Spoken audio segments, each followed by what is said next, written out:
Muy buenas tardes con todos nuevamente. Mi nombre es Gabriela Sanabria y bueno, el día de hoy su docente no ha podido llegar, pero en todo caso yo no entiendo, no sé quién es realmente, pero voy a hacer el reemplazo, ¿no? Entonces, esta semana número 4, jóvenes, vamos a revisar un tema importante que corresponde a la clase de tejidos.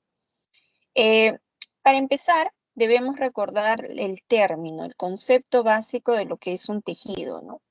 Ustedes deben recordar que un tejido es un conjunto de células que estructuralmente, funcionalmente, van a cumplir funciones similares.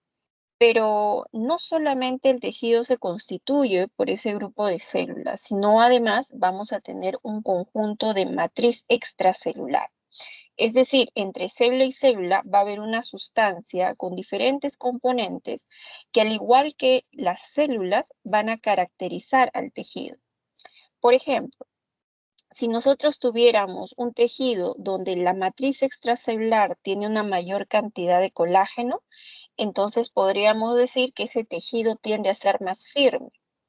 Pero, por ejemplo, si en esa matriz extracelular abundara fibras elásticas, entonces tú puedes inferir que ese tejido tiende a ser más flexible, ¿no? Más móvil.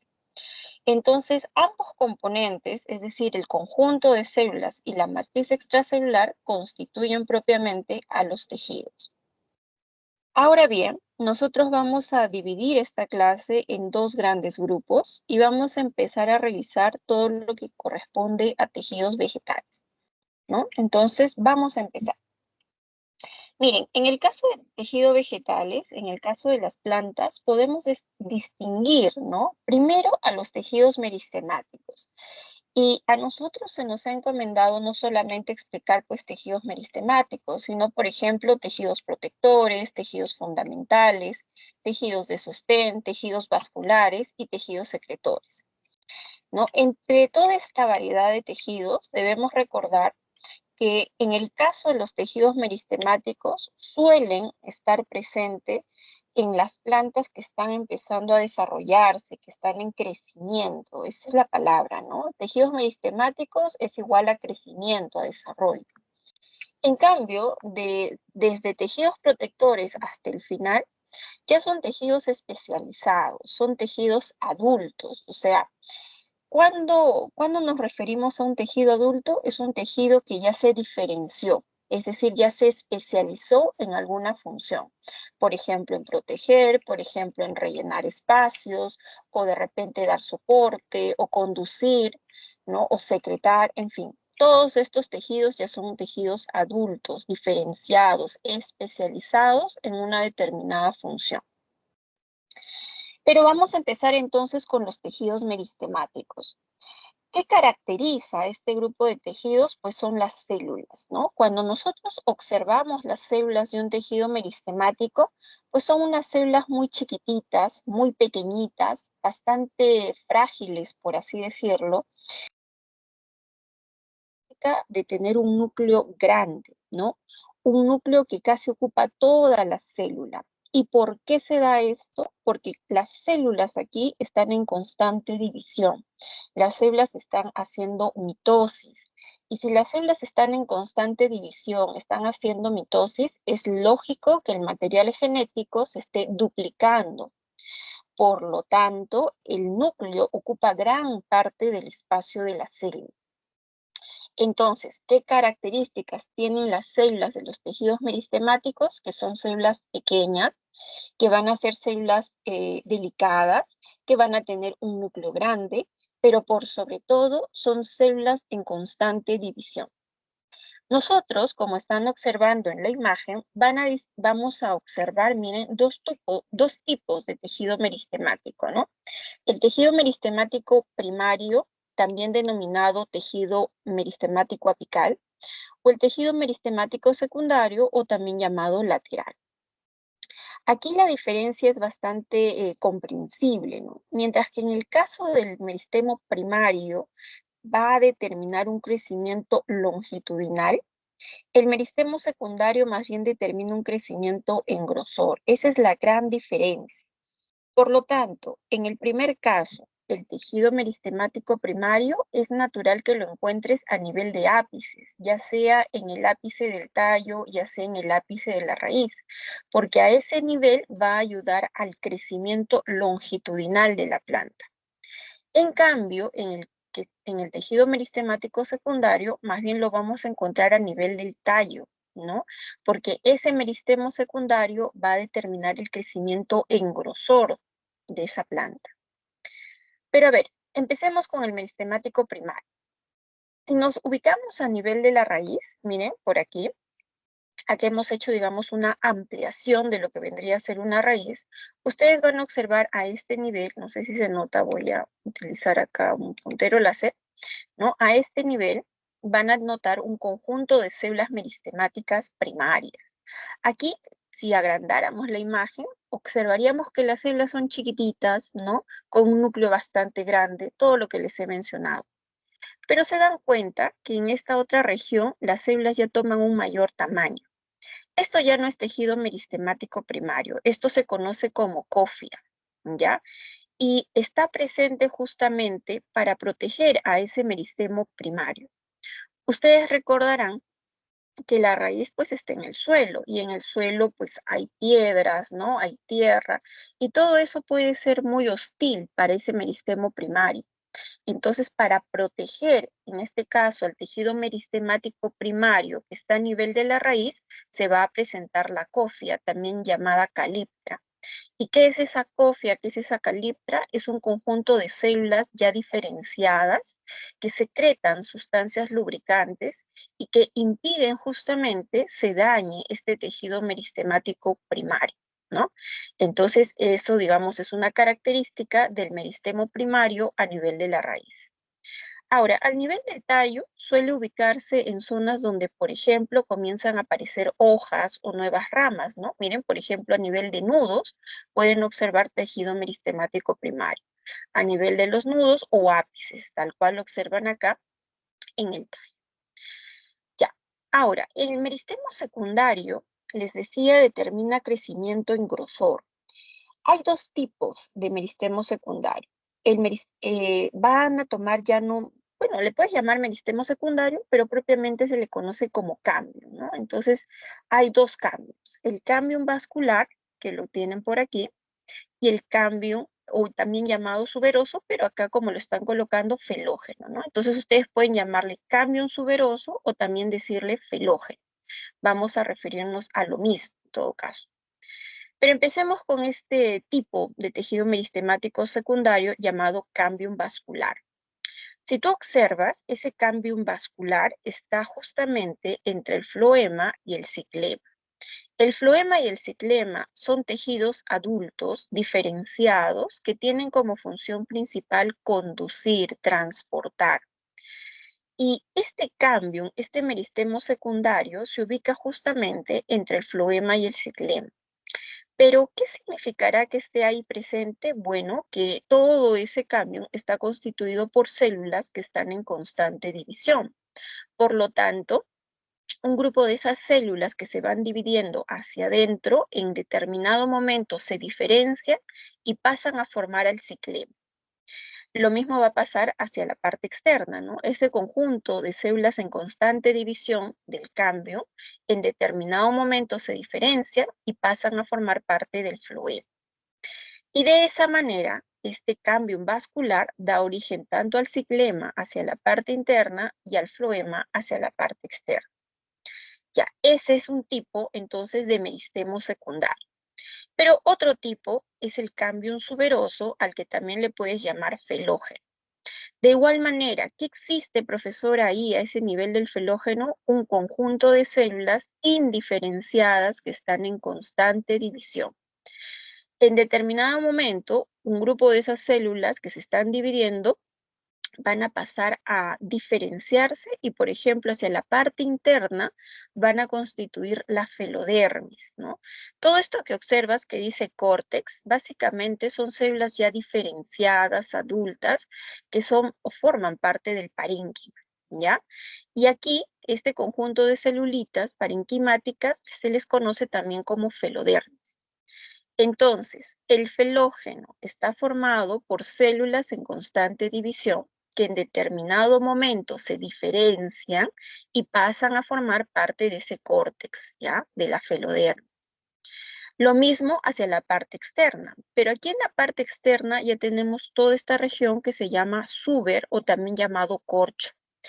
Aquí las células son células sí diferenciadas, pero la característica principal es que son células muertas, como ahora lo vamos a ver con mayor detalle cuando lleguemos a la peridermis, ¿no? Pero la idea es que acá ya son células también diferenciadas y además son células muertas.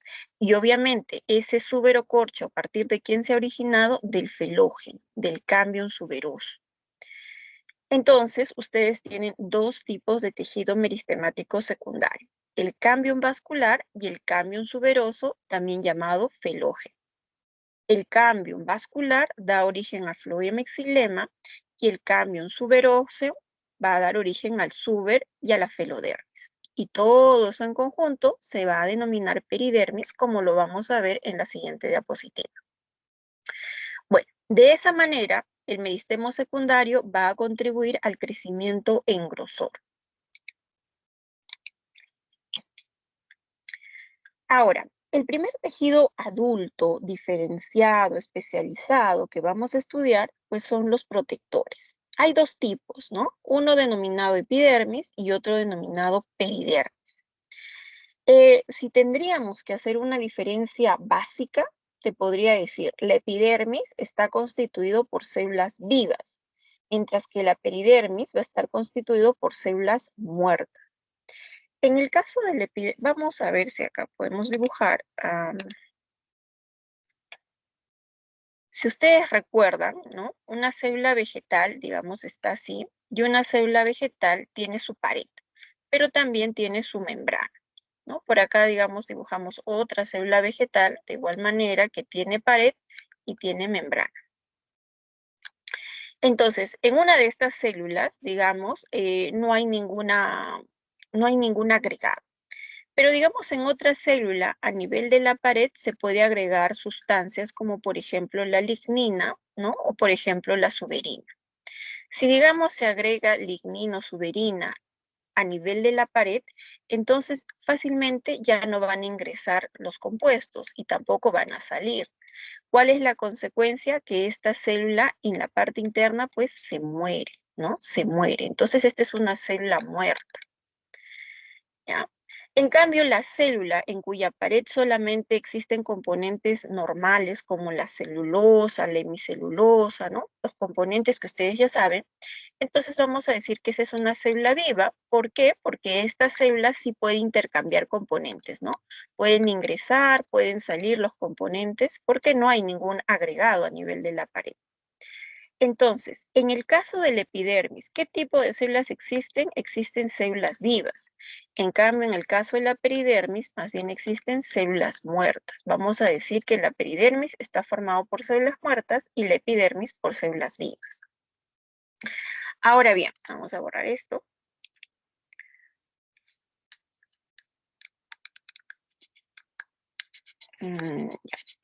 Listo.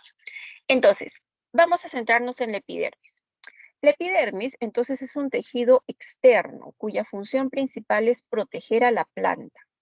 ¿En qué tipo de planta suele estar presente? En plantas herbáceas, ¿ya? Vamos a decir plantas juveniles, si quieres verlo de esa manera. Suele estar presente ahí. Ese es el tejido más externo, el que va a proteger.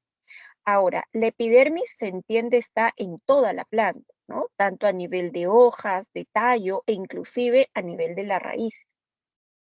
Vamos a recordar que si está a nivel de hojas, a nivel de tallo, es decir, en zonas de la planta que están expuestas al medio externo, entonces ese epidermis, mira, fácilmente podría dejar pasar el agua, ¿no? Se podría evaporar el agua porque la planta está expuesta al calor del sol, entonces se podría evaporar el agua.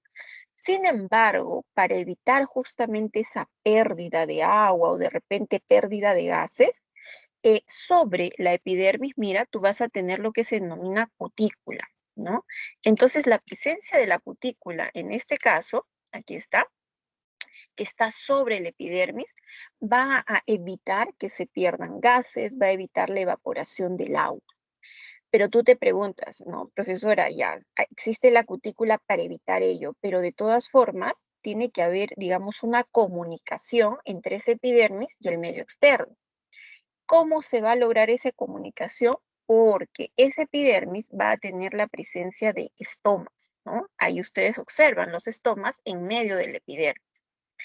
El estoma, como lo estás observando en la imagen, va a estar formado por dos células. Mira, esta es una célula, esta es otra célula, que acá, como bien les colocan, pueden ser denominadas células guardianes o también, como está acá, ¿no? Células oclusivas, ¿ya?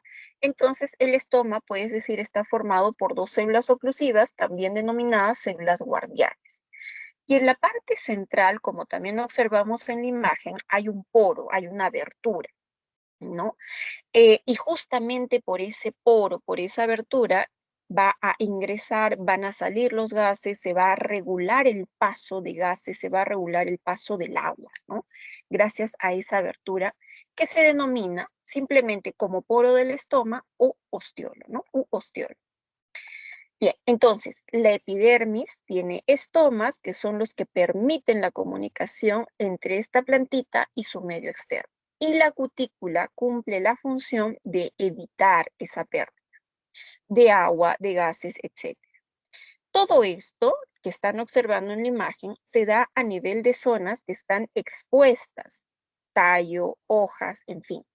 Pero si tú te vas a nivel de la raíz, a nivel de la raíz también existe epidermis, ¿ya? Pero la raíz tiene una función importante y es absorber agua, es absorber sales minerales. Imagínate que a nivel de la raíz, que a nivel de la epidermis de la raíz existiera cutícula. O sea, no podría darse fácilmente esa absorción de agua y sales minerales. Por lo tanto, la epidermis que se encuentra a nivel de la raíz no tiene cutícula, ¿ya? No tiene cutícula, ¿por qué? Porque necesitamos absorber aguas y sales minerales. En cambio, la epidermis que está a nivel del tallo, de las hojas, de todas las partes expuestas de la planta, esas regiones sí van a tener presencia de cutícula. Ahora, en el caso de la peridermis, te decía, ¿no? La peridermis sí está constituida por células muertas, pero hay que también distinguir qué partes constituyen a la peridermis. La peridermis es en conjunto todo esto que está señalado por aquí. Vas a tener a lo que se conoce como suber o corcho, lo que habíamos hablado, el cambium suberoso, y hacia la parte interna, la felodermis, ¿no? Que vendrían a ser células parenquimáticas, ¿ya? Células ya diferenciadas. Entonces, todo esto que estás viendo de color marroncito es felodermis. ¿Qué es felodermis, profesora? Son células parenquimáticas, adultas, diferenciadas. También quien forma parte de la peridermis, todo esto que estás viendo de color celeste, llamado cambium suberoso o también llamado felógeno. ¿Por qué se caracteriza? Por lo que ya hemos conversado. Aquí las células están en constante división. Y luego este color marroncito más oscuro, no más negro, hacia la parte más externa, el famoso suber o corcho. Ahí es principalmente donde están las células muertas. ¿Pero por qué están muertas? Porque a nivel de la pared celular existe la suberina. La suberina es el agregado a nivel de la pared que impide que ingresen o salgan moléculas, partículas, y por lo tanto la célula internamente se muere. Entonces todo ese suberocorcho está formado por células muertas. Finalmente decimos que la peridermis es la unión del suberocorcho más el cambium suberoso más la felodermis. Si quisiéramos hacer una distinción entre epidermis y peridermis, podríamos decir, ¿no?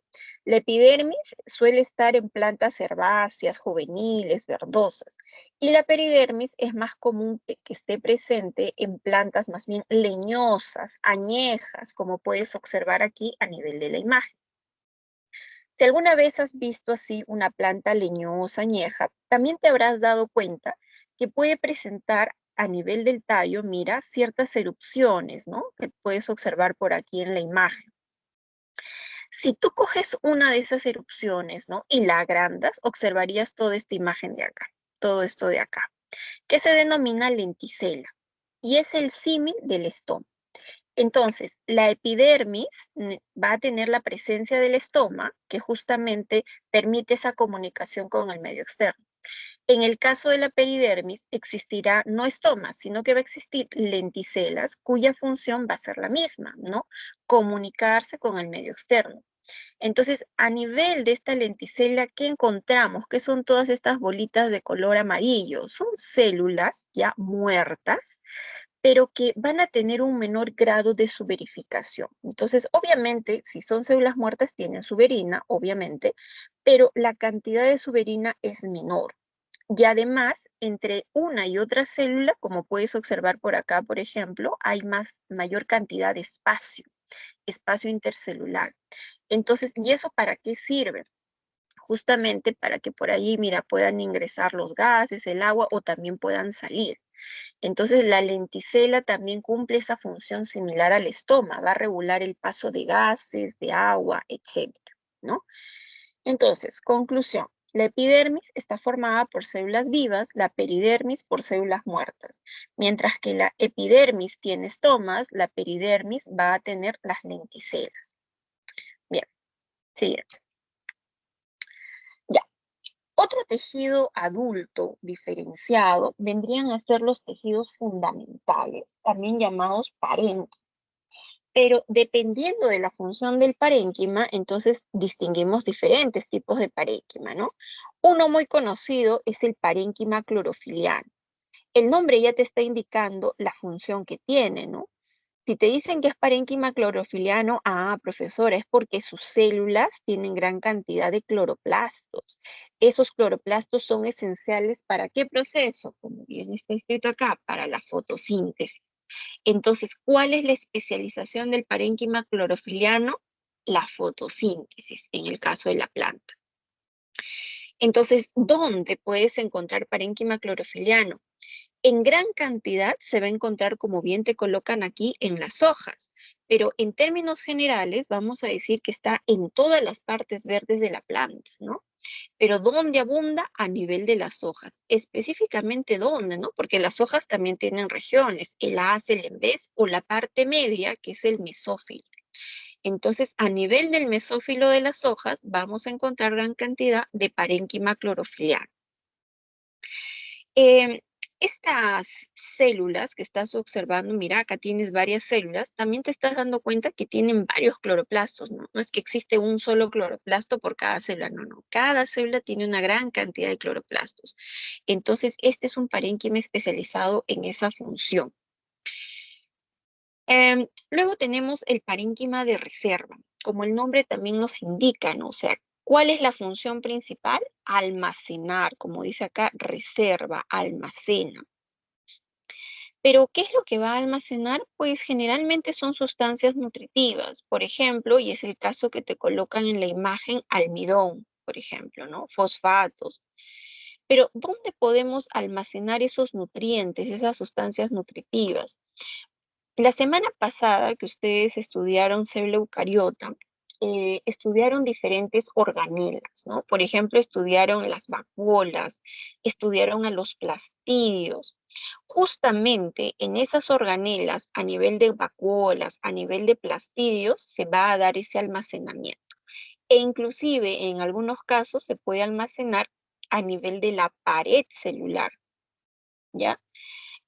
Digamos, si se almacena gran cantidad de proteínas en un plastidio, tú recuerdas por la clase anterior que has tenido que ese plastidio toma el nombre de proteinoplasto.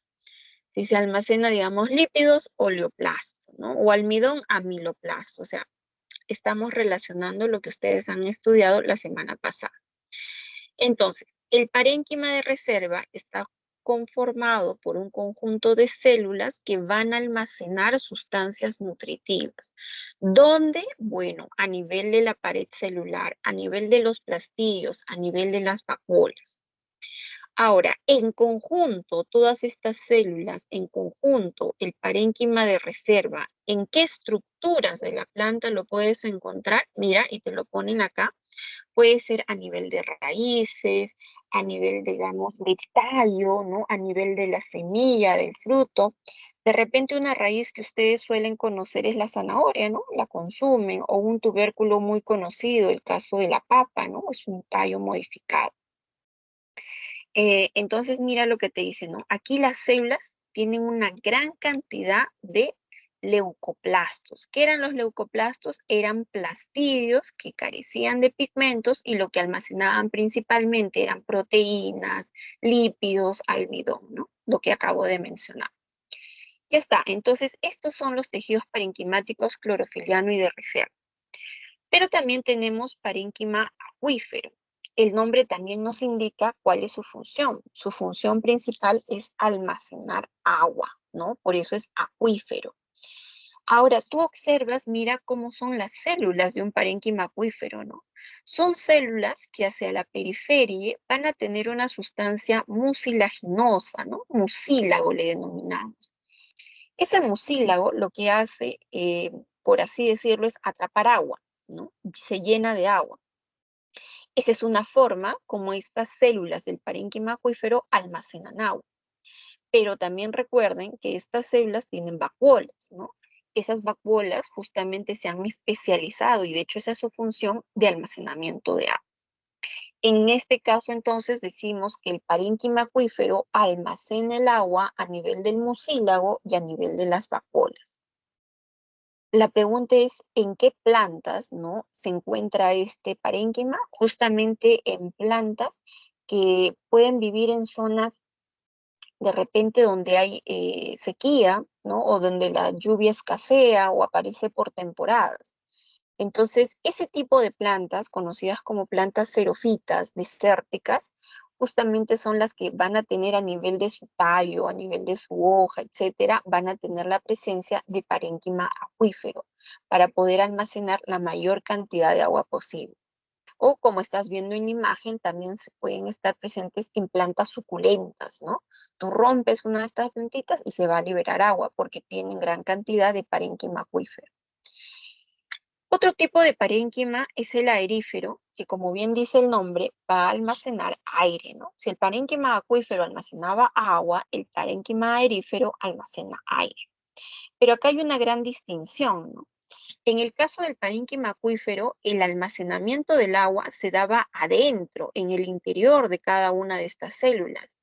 En cambio, aquí el aire no se va a almacenar dentro de las células, sino donde, mira, en estos espacios que están ahí marcados con asteriscos, que son espacios intercelulares, ¿no? Entre célula y célula, entonces se genera un espacio mayor donde se almacena el aire. Y eso permite que el parénquima ayude a la planta a flotar.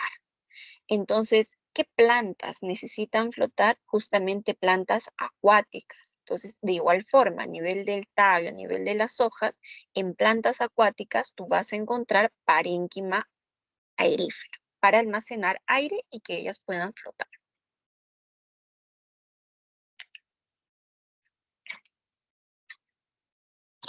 Otro tejido adulto, otro tejido que va a permitir darle soporte, ¿no? A tu planta, en este caso son el colénquima y el esclerénquima. Aquí también nosotros podemos distinguir entre uno y otro, ¿no? Porque en este caso, el colénquima está formado por células vivas. En cambio, el esclerénquima está formado por células muertas. Y de hecho, han agrandado las imágenes para que tú puedas observar, ¿no? Mira cómo es la pared celular en el caso de un colénquima. La pared celular de cada una de estas células del colénquima va a tener lo normal. ¿Qué es lo normal? Pues celulosa, hemicelulosa, eso es lo normal. En cambio, cuando estamos frente al esclerénquima, aquí las células tienen una pared engrosada, ¿no? Pero ese engrosamiento en este caso se ha dado por la lignina. Si recordamos, en el caso de la peridermis, las células eran muertas porque tenían paredes suberificadas. En este caso, el esclerénquima tiene células muertas porque su pared tiene lignina, otro compuesto, pero que al fin y al cabo genera la muerte de las células. Cuando uno hace tinciones para poder observar estas células, mira, ese pigmento o la tinción que tú vayas a utilizar se queda impregnada en ese engrosamiento de la pared, ¿no? Y así tú puedes observar en una imagen real cómo es el esclerénquima. En cambio, a nivel del colénquima, como no existe tanto engrosamiento, pues la pared se nota normal, podríamos decir. Em, Otra cuestión que también podrías acá utilizar para diferenciar es dónde están presentes, ¿no? Podríamos decir que el colénquima suele estar en plantas juveniles, herbáceas, y el esclerénquima suele estar en plantas leñosas. Esa es una afirmación, bueno, más bien no es una afirmación no tan real, tan cierta. ¿Por qué? Porque como estás viendo en la imagen, y esto es una imagen real, ¿no? Tanto el colénquima como el esclerénquima pueden estar presentes en un mismo lugar. Por ejemplo, en el tallo de curcubita, ¿no? Que es el tallo del zapallo, tú haces un corte transversal y vas a observar tanto colénquima como esclerénquima. Entonces, no está bien decir que el colénquima siempre estará en plantas herbáceas y que el esclerénquima siempre estará en plantas leñosas. No es así, ¿ya? Porque ambos tejidos se pueden encontrar en una misma planta, como estamos observando en la imagen. Pero lo que sí nos sirve distinguir entre uno y otro tejido es qué van a otorgar a la planta. Ambos, tanto colénquima como esclerénquima, otorgan a la planta soporte, ¿no? Sostén. Por eso ambos son tejidos de sostén. Pero el colénquima puede dar un sostén, pero al mismo tiempo flexibilidad.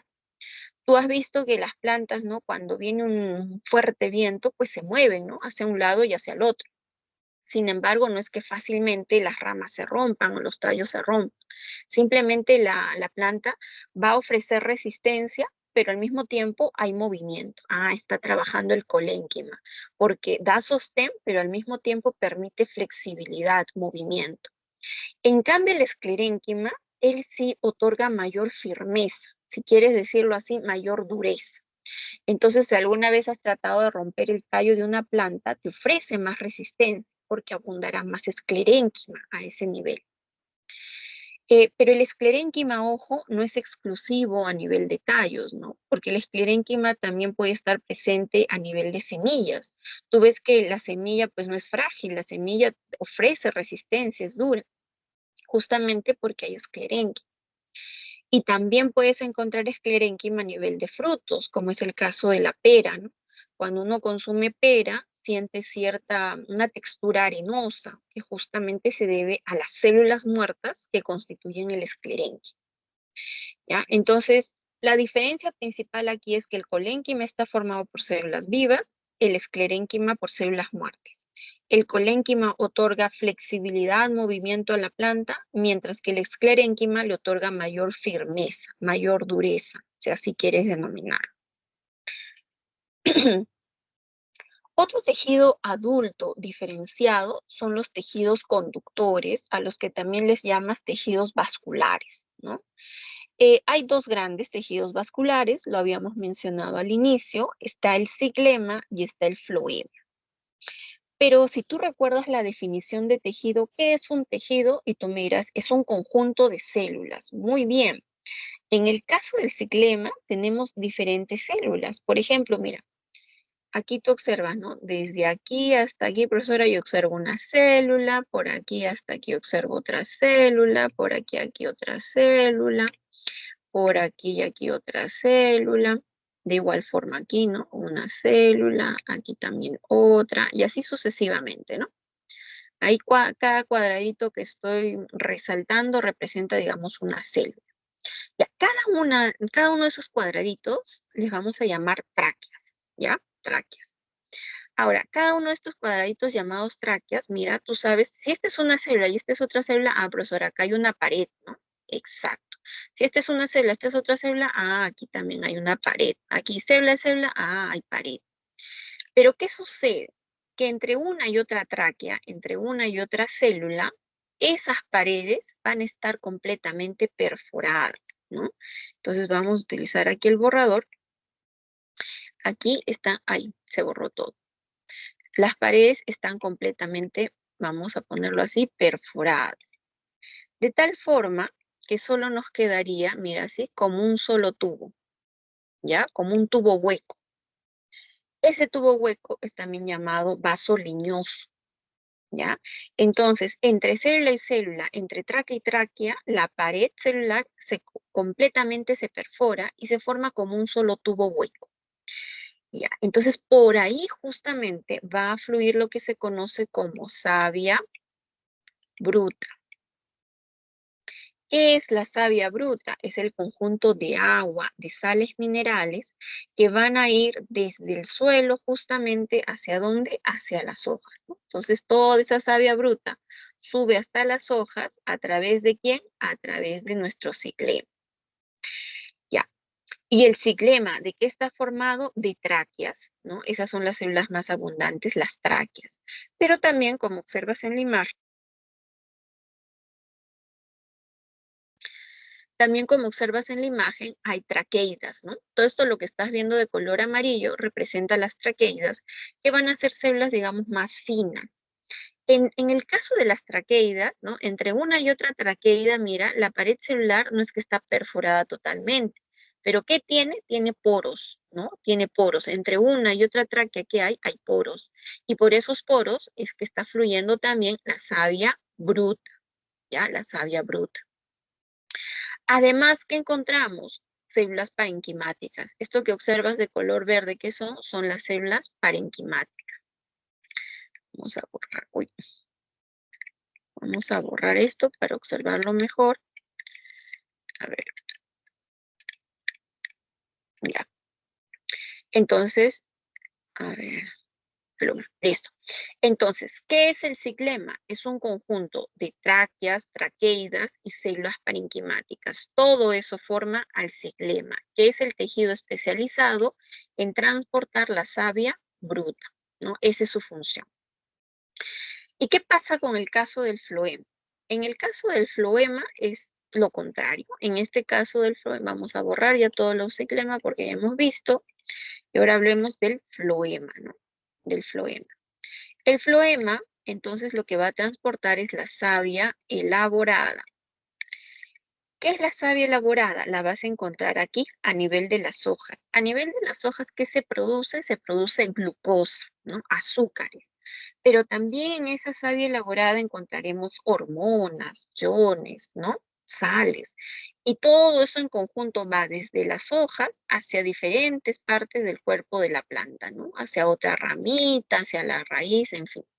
Entonces, la savia elaborada va desde las hojas hacia diferentes partes del cuerpo de la planta. Pero ¿cómo se transporta, esa savia elaborada a través del floema? ¿Y qué es el floema? También es, mira, un conjunto de células.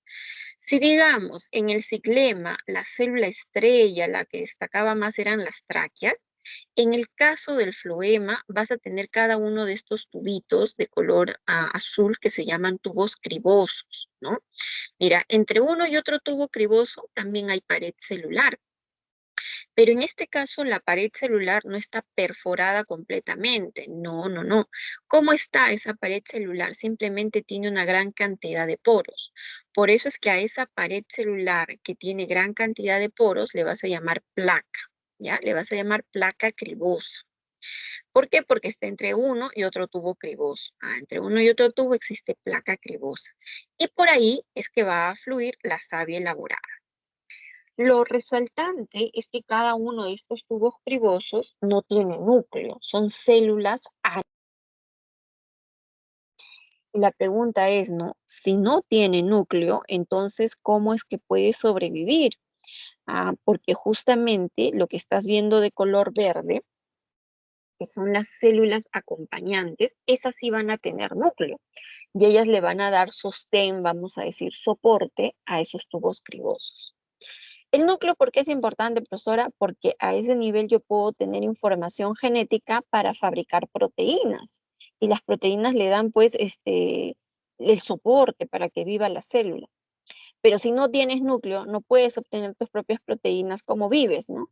Bueno, las células acompañantes entonces le van a dar esas proteínas, enzimas, etcétera, que necesiten los tubos cribosos. Entonces dan soporte las células acompañantes. Y algo muy parecido al caso del ciclema, además de tubo criboso, además de células acompañantes, tenemos lo de color verdecito que vendrían a ser células parenquimáticas. Entonces, ¿qué es el floema? En conjunto son los tubos cribosos, las células acompañantes y también células parenquimáticas, ¿ya? Todo eso en conjunto es floema. ¿Y qué fluye por el floema? La savia elaborada, que va desde las hojas hacia diferentes partes del cuerpo de la planta. Bien. Y luego vamos a tener a los tejidos secretores. Aquí también el nombre ya nos indica qué función van a cumplir, ¿no? El nombre lo dice, van a secretar. Entonces, aquí el conjunto de células se han especializado en secretar. ¿Pero qué secretan? Depende, ¿no?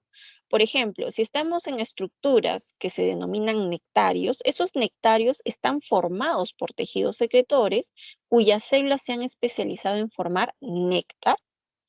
En el caso de los pelos glandulares, estos pelos están formados por tejidos secretores cuyas células se han especializado de repente a formar aceites, sustancias urticantes, ¿no? Dependerá de qué tipo de planta estemos hablando. En el caso de los tubos laticíferos, más bien se han especializado en producir látex. Y en el caso de las cavidades secretoras, ¿qué sucede?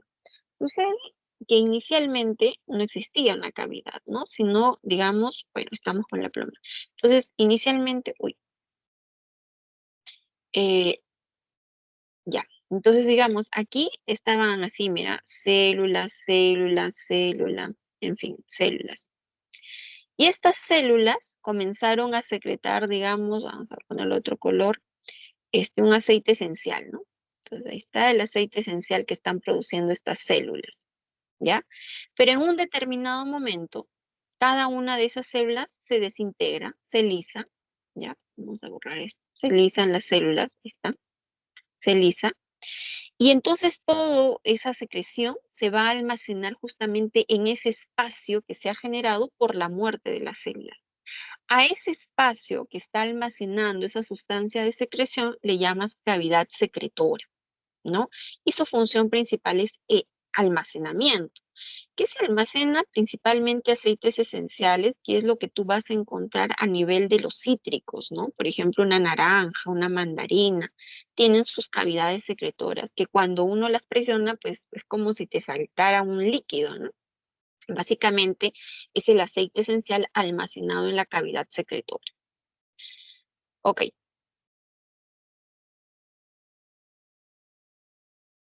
Bien. Entonces, hasta esta diapositiva hemos revisado todos los tejidos en el caso de las plantas, tanto tejidos muy propios de plantas en desarrollo como tejidos adultos y diferenciados. Ahora vamos a hablar sobre el siguiente gran grupo que son tejidos animales, ¿no? A ver, esto inicia con Bichat. Bichat era un médico, era un anatomista muy curioso él, que va a comenzar a investigar, vamos a decir, y comienza pues a analizar a un cadáver, a otro, y observa que habían varios tejidos, ¿no? Entonces él comienza a hacer digamos, su análisis sistemático y comienza a describir cada uno de estos tejidos.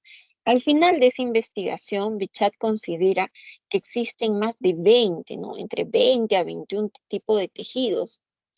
Pasan los años, se desarrolla el microscopio y finalmente se llega a la conclusión de que no existían tantos tejidos, que básicamente eran solamente 4 tejidos fundamentales y que todo lo demás que había visto Bichat y que nosotros tenemos que revisar en esta clase eran tipos o subtipos, ¿no? Clasificaciones.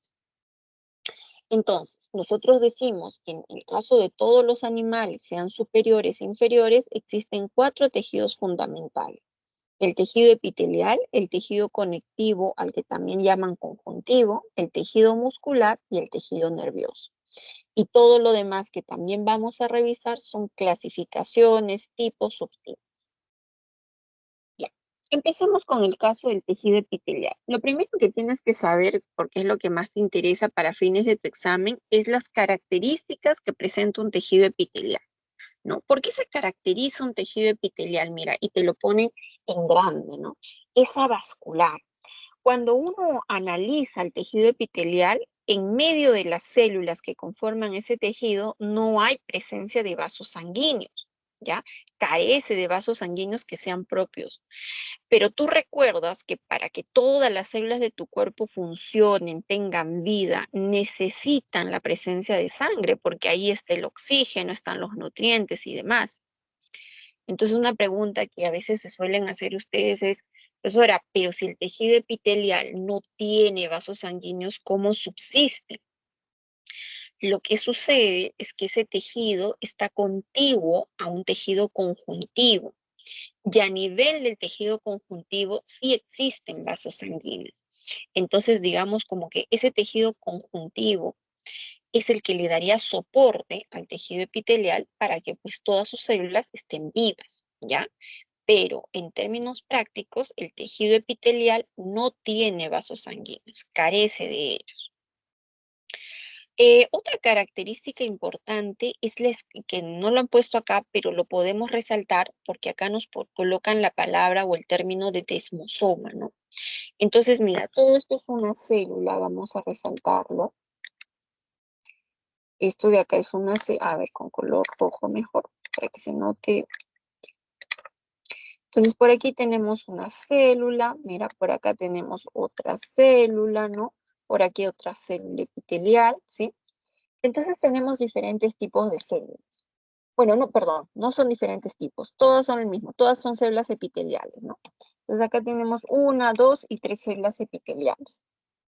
La imagen está agrandada y observas que entre una y otra célula hay un punto de unión denominado desmosoma, ¿no? Entonces todo esto que estamos viendo por aquí, todo esto es el desmosoma. Por aquí también hay otro, ¿no?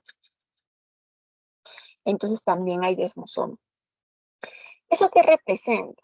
Que en el caso del tejido epitelial, las células están estrechamente unidas, ¿no? Fuertemente unidas, porque hay diferentes puntos de unión. Un punto de unión muy conocido es el desmosoma, que se establece entre una y otra célula epitelial.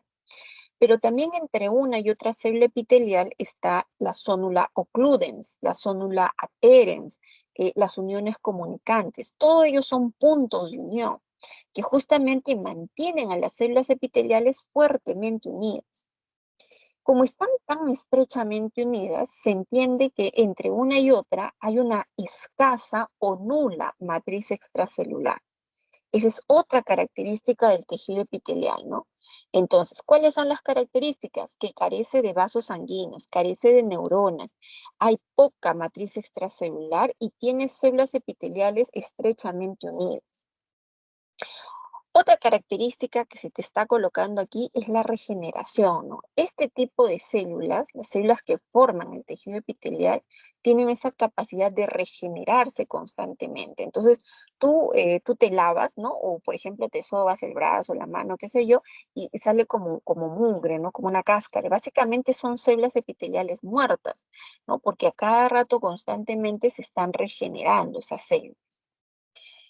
Muy bien, pero este conjunto de células epiteliales, si te das cuenta, y lo vamos a resaltar aquí con un cuadrado y de otro color, digamos verde, ¿no? Todo esto de acá que estoy poniendo ahí de color verde, representaría a la membrana basal, ¿ya? Entonces, la membrana basal es el soporte o es donde se sientan, por así decirlo, las células epiteliales.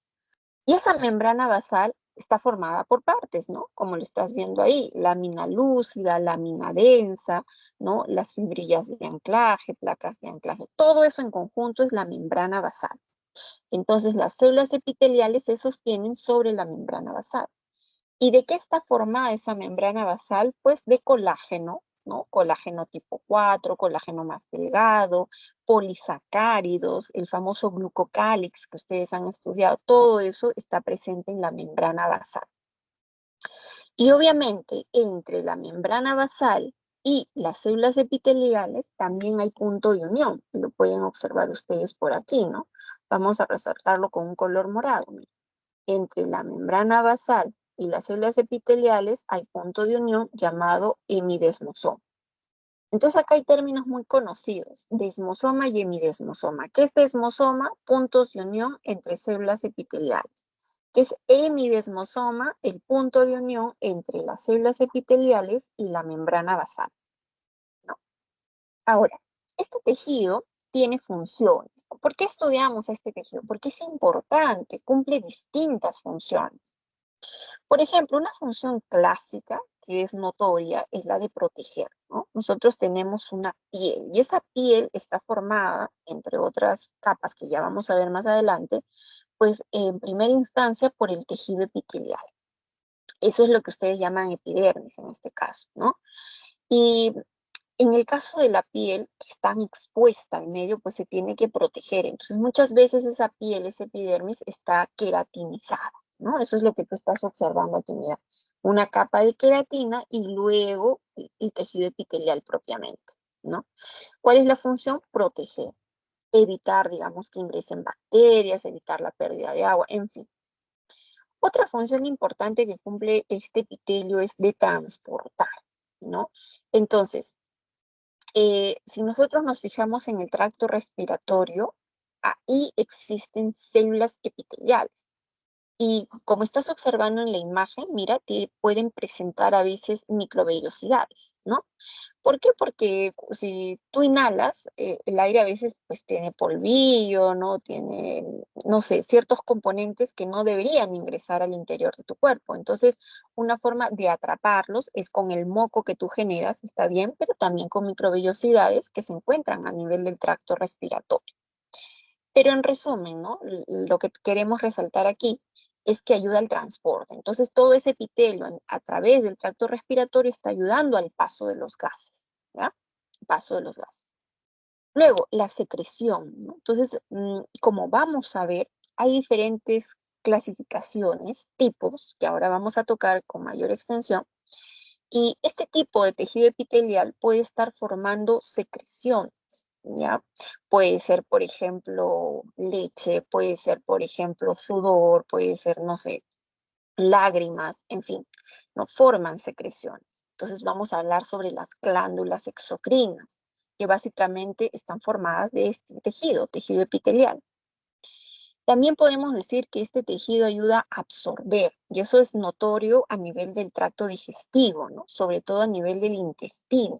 En el intestino delgado se da la absorción. ¿Y de qué está formado ese intestino delgado? Pues de tejido epitelial. Entonces también una de sus funciones es la absorción. O también, por ejemplo, pueden ayudarnos a captar o percibir estímulos, ¿no? Es lo que pasa, por ejemplo, a nivel de la piel, ¿no? Eh, y ahora ustedes también se pueden preguntar, profesora, pero usted ha dicho que a nivel del tejido epitelial propiamente, pues no hay nervios, ¿no? No hay neuronas, digamos. Pues, ¿cómo es que uno recepciona estos estímulos? Porque algo muy parecido a lo que pasaba con los vasos sanguíneos, ¿no? Los vasos sanguíneos propiamente no están en el tejido epitelial, sino en el tejido conectivo que es subyacente. También ese tejido conectivo subyacente pueden llegar terminaciones nerviosas libres, ¿ya? Y por ahí, ¿no? Se transmite esa información. O porque en el mismo tejido epitelial, pues vamos a tener receptores, por ejemplo, mecanoreceptores, termorreceptores, en fin. Eso ya se verá con mayor claridad en la clase de sistema nervioso. Bueno, en resumen, el tejido epitelial tiene distintas funciones: protección, transporte, secreción, ayuda a absorber, ayuda a captar información, en fin. Ya. Ahora vamos a estudiar pues un poquito de lo que había visto Bichat en su momento, ¿no? Y es la clasificación. Entonces, vamos a clasificar al tejido epitelial de dos formas. Podemos decir que existe el tejido epitelial de revestimiento y tejido epitelial glandular. El nombre indica, ¿no? ¿Por qué se le dice de revestimiento? O sea, profesor, está tapizando, está revistiendo estructuras. Claro, esa es la idea de que existe el epitelio de revestimiento. Pero según el número de capas, podemos distinguir cuatro tipos. Vamos a decir cuatro. Epitelio simple, si únicamente está formado por una sola capa de células, ahí lo estás viendo. Epitelio estratificado, si hay varias capas de células. Pseudoestratificado, el término pseudo hace referencia a falso, ¿no? Es decir, que hay una falsa estratificación, ¿no? Y eso es porque en realidad los núcleos, como estás observando, se disponen a distintas alturas, ¿no? Mira, por ejemplo, aquí está más aquí el núcleo está más más alejado, ¿no? Entonces, eso da la apariencia de que hubieran varias capas, pero en realidad es una sola capa. Por eso es pseudoestratificado. Y el epitelio polimorfo, como el nombre lo dice, poli, diferentes formas. Es un epitelio que va a adquirir diferentes formas. Pero vamos a ver, vamos por partes. En el primer caso, en el epitelio simple, no, disculpa, ya. En el primer caso, epitelio simple, decíamos, está formado por una sola capa de células, ya. Pero en esa única capa de células, nosotros, por ejemplo, observamos que puedan tener forma aplanada. Ese es el primer caso. Entonces le vamos a llamar epitelio simple plano. Si tú te das cuenta, ese epitelio simple plano tiene forma de escamas, ¿no? Por eso también al epitelio simple plano se le dice escamoso. Eh, Ahora, uno puede preguntarse, profesora, ¿y dónde está cada uno de este tipo de células? Ya, mira, está en diferentes partes de nuestro cuerpo, pero para fines de tu examen vamos a considerar ciertos ejemplos que son comunes, que alguna vez pues han venido en uno que otro examen de admisión o que se suelen tener en cuenta.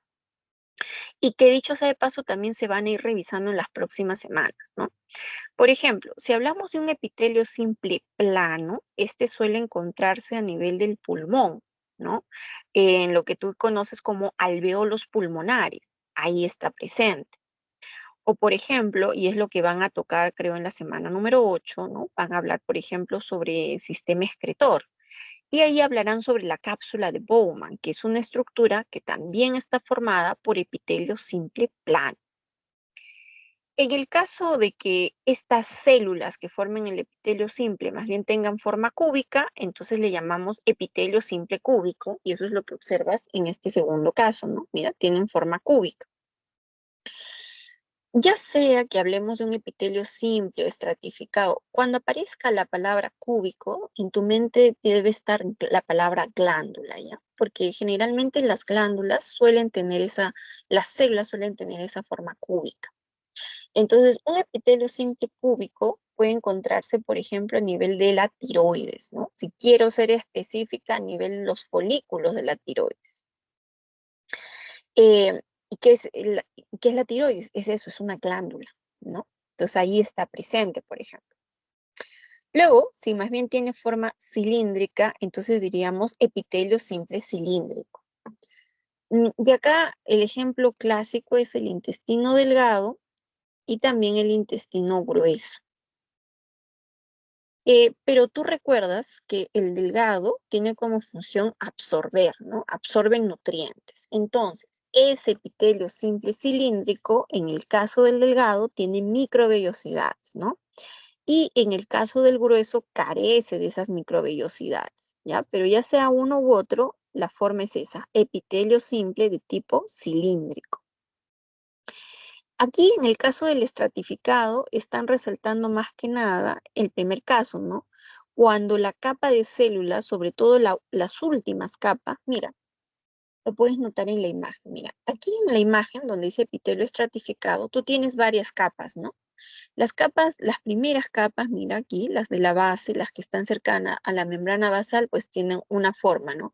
En cambio, las últimas capas suelen tener una forma aquí más aplanada. Ah, ya. Si sucede eso, entonces a ese tipo de epitelio estratificado le dices epitelio estratificado plano. Y aquí tenemos sus casos. Un caso es un epitelio estratificado plano no queratinizado. Y el segundo caso que ves por aquí es un epitelio estratificado plano queratinizado. Como te decía, todo esto que estás viendo por aquí arriba, ¿no? Aquí lo estoy resaltando, es básicamente queratina. Bueno, vamos a borrarlo porque se ve feo. Ya. Listo. Bueno, pero todo lo que está ahí es queratina. Vamos a ponerlo con el puntero láser. Y está justamente sobre mi epitelio estratificado plano. Ah, ¿dónde lo encontramos? Te decía esto a nivel de la piel, que es la que está expuesta al medio externo. Pero hay zonas de tu cuerpo que son más bien más sensibles, ¿no? Que son más delicadas, por así decirlo, y pues ahí no existe la presencia de queratina. Y eso es justamente a nivel de mucosas. Por ejemplo, a nivel de tu boca. a nivel de tus genitales, a nivel del ano, a nivel del esófago, no, disculpa, esas zonas son regiones sensibles, ¿ya? Zonas donde hay mucosas, son zonas sensibles. Ahí existe justamente un epitelio estratificado, plano, no queratinizado. Ok, luego tenemos el caso del epitelio polimorfo, ¿no? Te decía, poli varias formas, y acá hay dos formas, ¿no? Por ejemplo, en una forma está relajado, digamos, está en un estado estable, ¿no? De equilibrio, pero bajo un estímulo, en este caso a nivel de la vejiga. Entonces la vejiga se llena de orina, ese es el estímulo.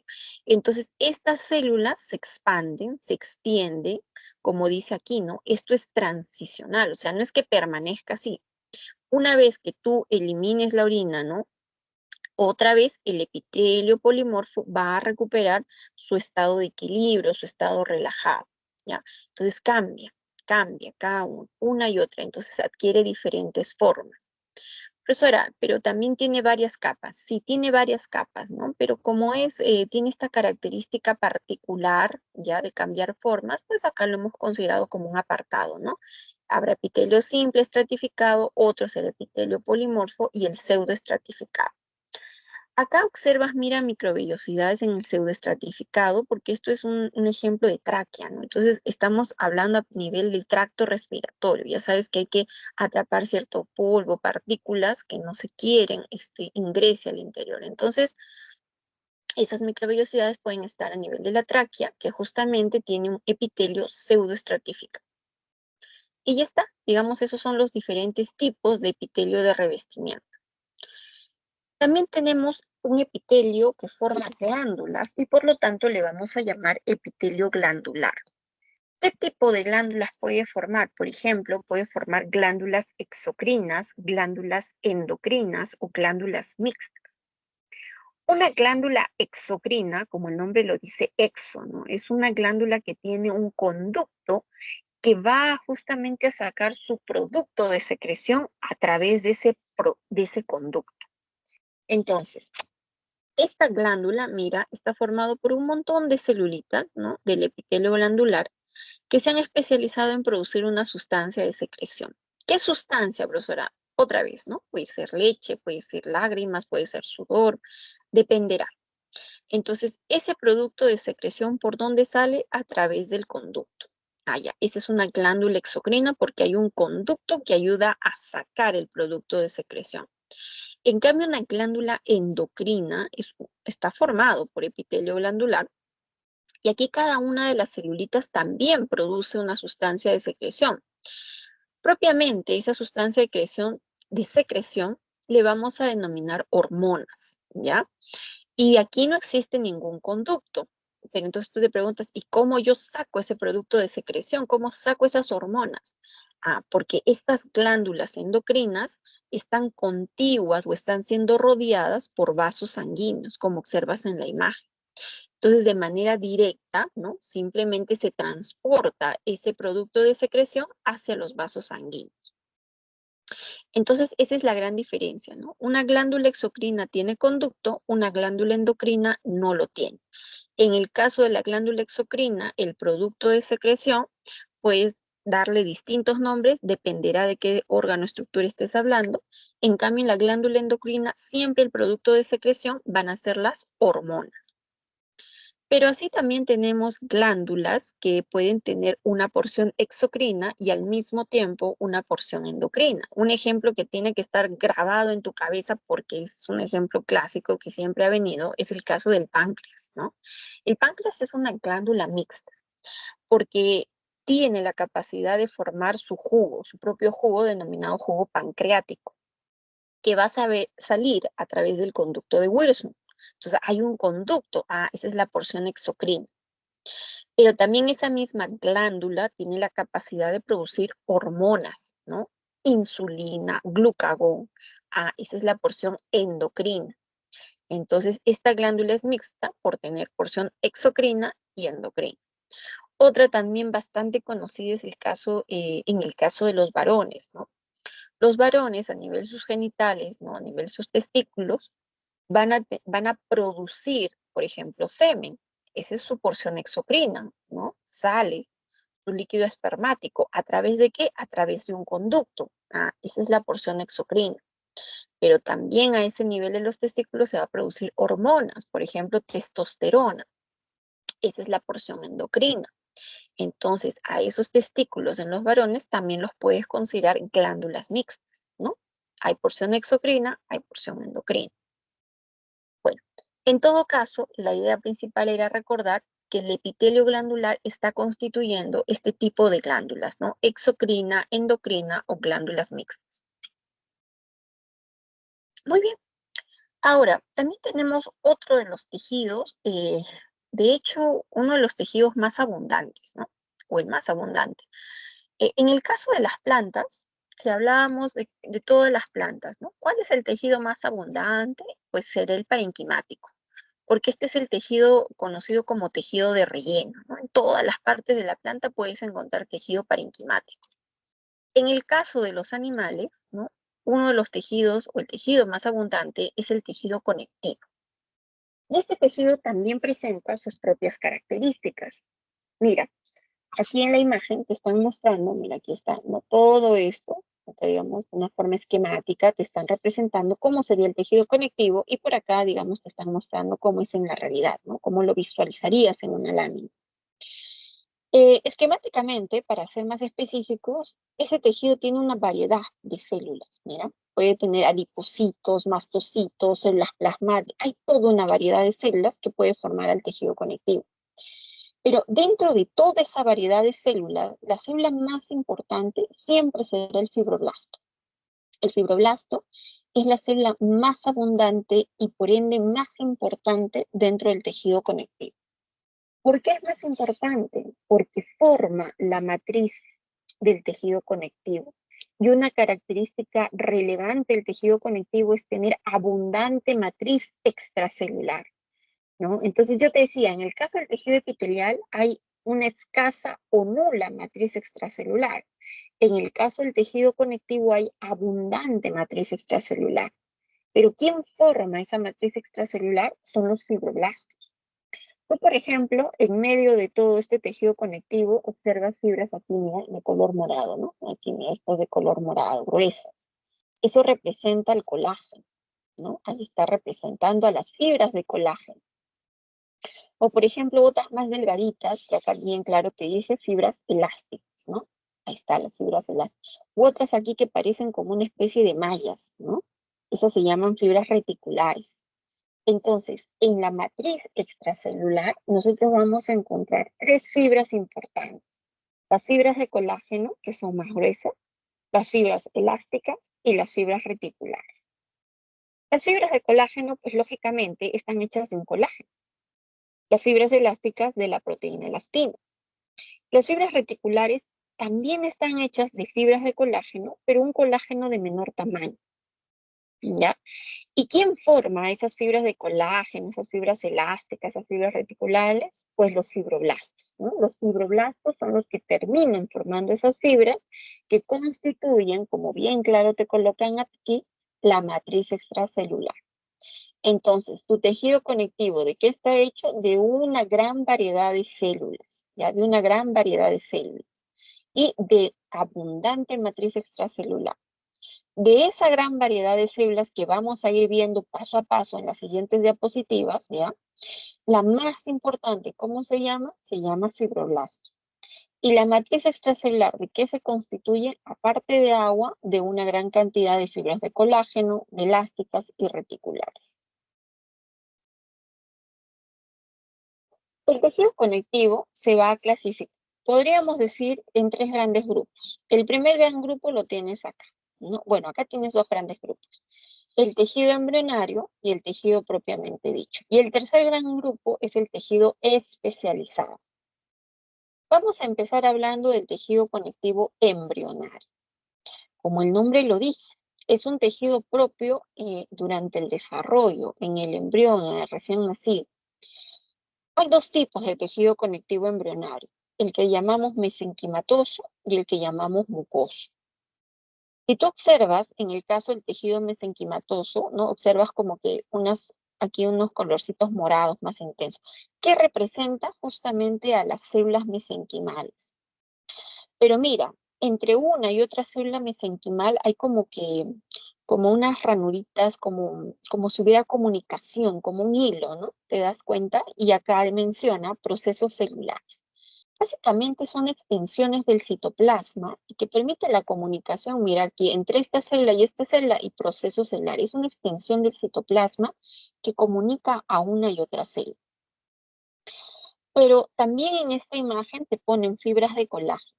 Quiere decir que en el tejido mesenquimatoso existen fibras de colágeno, ¿ya? Pero, ¿por qué se caracterizan esas células mesenquimales? Porque son células pluripotenciales. Es decir, tienen la capacidad de transformarse en cualquier tipo de célula. Y en la célula en la que más se van a transformar son en los fibroblastos. Entonces acá es como que comienza a darse origen a los fibroblastos que van a comenzar a formar las fibras de colágeno. Este tejido es muy característico del embrión, ¿no? Por eso ahí tienes una imagen, el embrión. Pero a medida que va dándose el desarrollo, ¿no? Va pasando el tiempo, se forma ya un tejido mucoso. Y eso es notorio en el caso del cordón umbilical.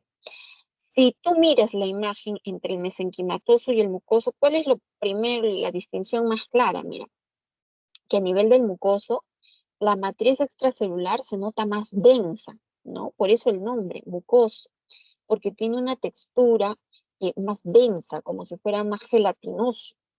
He ahí el nombre, porque el tejido mucoso también se le dice gelatina de Wharton, ¿no? Justamente por esa consistencia gelatinosa. ¿Pero por qué es más gelatinosa? Porque como acá ya avanzó el desarrollo, han aparecido más fibroblastos, entonces se ha producido más colágeno.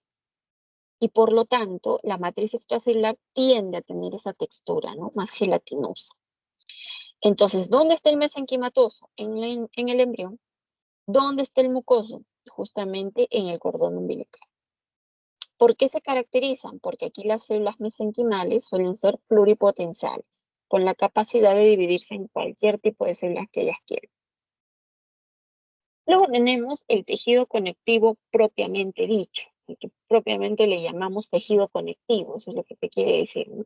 Entonces, a él le dicen tejido fundamental o también llamado tejido propiamente dicho.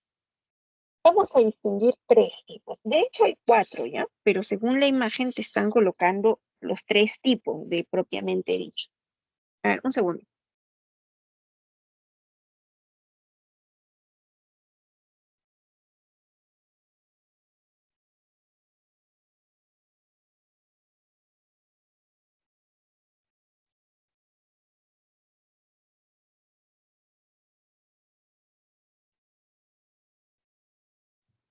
Ya, ahora sí.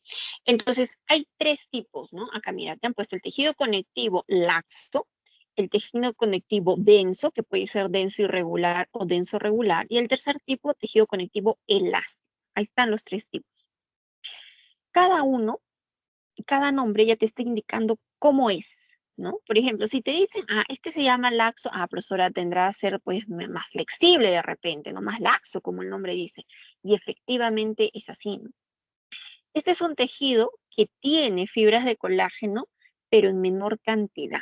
Por eso se le llama laxo. Y suele estar a nivel de dermis, ¿no? Tú sabes que la piel, como te decía al inicio, vamos a dibujarlo por acá. A ver, digamos, imagínate que todo esto es la piel, ¿no? Todo este cuadradito, lo voy a decir, es la piel, ¿ya? Y la primera capa de esa piel está formado por lo que ya hemos estudiado, el tejido epitelial. ¿Ya? Y el tejido epitelial, tú ya sabes de qué está hecho, cuáles son las características, etcétera. Pero hay una parte media más grandecita que es propiamente tejido conectivo, ¿ya? Todo esto que se llama dermis, mira, si esto se llama epidermis, ¿no? Esto se llama dermis. Y esto, la última capita, hipodermis, ¿ya? Esa dermis tiene dos regiones, vamos a decir. La que está más hacia la parte externa se llama dermis superficial y la que está hacia la parte más interna, dermis profunda. Entonces, este tejido conectivo laxo suele estar a nivel de la dermis superficial, ¿ya? ¿Por qué se caracteriza? Porque tiene colágeno, pero en menor cantidad. Caso contrario, pasa con el denso. El nombre ya te está indicando, si es denso, profesora, tendrá más colágeno, pues, ¿no? Claro. Entonces, esa es la gran diferencia entre el laxo y el denso. Laxo menos colágeno, el denso más colágeno. Pero acá te han dicho, ¿no? Hay dos tipos, mira, de denso. El denso irregular es porque los fibroblastos, mira cada una de estas bolitas así, más coloreadas. Cada una de esas bolitas, por así decirlo, representa los fibroblastos, ¿no? Y los fibroblastos ahí están desordenados, están en todas las direcciones, como se diría, como se les da la gana. Y además las fibras de colágeno también las notas así, ¿no? Todas desordenadas. Por eso se le llama denso irregular. En cambio, en el denso regular, mira cómo están los fibroblastos, mira, ve, cada uno de estos fibroblastos. Profesor, están bonitos, están ordenaditos, en fila de India, y mira cómo están las fibras de colágeno, ¿no? Las que son más rosaditas, también están más ordenaditas, ¿no? Más uniformes, o sea, acá hay organización, por eso le decimos denso regular. Ya, pero ¿por qué es denso? Porque hay mayor cantidad de colágeno.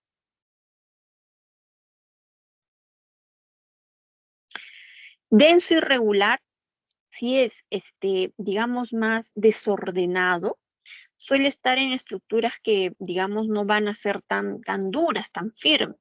¿Dónde lo encuentras? Por ejemplo, a nivel de la dermis profunda. En la dermis profunda vas a encontrar denso irregular.